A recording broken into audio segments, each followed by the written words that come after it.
Saudi club Al হিলালে যোগদানের বছর পার হলেও মাত্র হাতে গোনা কয়েকটি ম্যাচ খেলতে পেরেছিলেন ব্রাজিল তারকা নেইমার জুনিয়র। এক বছরের দীর্ঘ সময় পর মাঠে ফিরে আবার ইনজুরিতে পড়ায় স্বাভাবিকভাবেই হতাশ ছিলেন এই তারকা।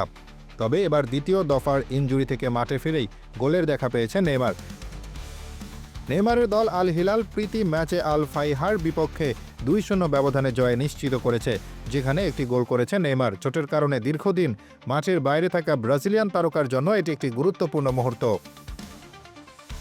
31 বছর বয়সী নেইমার পেনাল্টি বক্সের কাছ থেকে অনায়াসে একটি প্রথম শট নিয়ে স্কোরশিটে নাম লেখান। পুরো ম্যাচেই তার উপস্থিতি ছিল চোখে পড়ার মতো, কারণ দ্বিতীয় গোলটির ক্ষেত্রেও তিনি গুরুত্বপূর্ণ ভূমিকা পালন করেন। বার্সেলোনার সাবেক সতীর্থ ম্যালকম দ্বিতীয় গোলটি করেন। যদিও এটি একটি আনুষ্ঠানিক ম্যাচ ছিল না, নেইমারের পারফরম্যান্স তার প্রতিযোগিতামূলক ম্যাচের জন্য প্রস্তুতির আভাস দিয়েছে।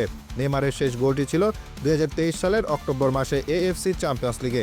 এর কিছুদিন পরে তিনি গুরুতর এসিএল ইনজুরিতে পড়েন, যা তাকে দীর্ঘ সময় মাঠের বাইরে রেখে দেয়।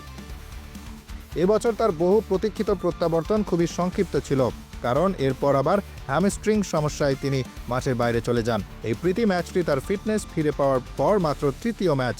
নেইমার কয়েক সপ্তাহ ধরে ফিট থাকলেও সৌদি প্রো লিগে তার খেলা সীমিত ছিল, কারণ আল হিলালের দলে বিদেশি খেলোয়াড়ের কোটা পূর্ণ ছিল। তবে এই নিয়ম এএফসি চ্যাম্পিয়ন্স লিগে প্রযোজ্য নয়, যেখানে তিনি খেলার সুযোগ পেয়েছেন।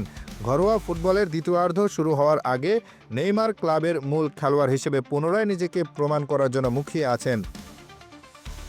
আল হিলাল তাদের পরবর্তী প্রতিযোগিতামূলক ম্যাচে 7 জানুয়ারি কিংস কাপের কোয়ার্টার ফাইনালে আল ইত্তিহাদের মুখোমুখি হবে।